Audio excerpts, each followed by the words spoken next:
Taste the Daily. உள்ள தனியார் சுயநிதி பள்ளிகளில் இலவச கட்டாய கல்வி உரிமை சட்டத்தின் கீழ் மாணவர் சேர்க்கைக்கான அறிவிப்பை விடியா ஸ்டாலின் அரசு வெளியிடாததால் பெற்றோர்கள் கவலையில் ஆழ்ந்துள்ளனர்.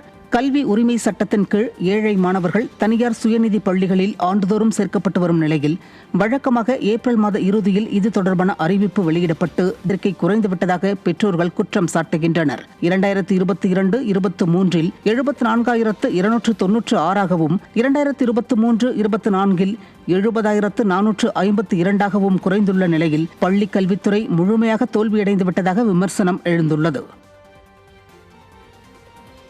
தமிழகத்தில் கடந்த 4 ஆண்டுகளில் புதிய மின் உற்பத்தி திட்டங்கள் இல்லாததும் பழைய மின் உற்பத்தி திட்டங்களை ஸ்டாலின் அரசு முறையாக பராமரிக்காததுமே மின் தட்டுப்பாட்டிற்கு காரணம் என குற்றச்சாட்டு எழுந்துள்ளது.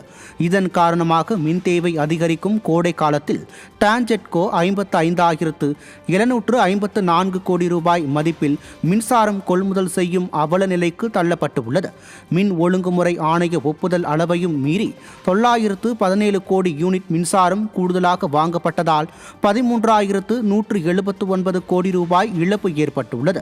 இந்த அவசர கொள்முதல் நடவடிக்கைகளால் தமிழக அரசுக்கு நிதிச்சுமையும் கடுமையாக அதிகரித்துள்ளது.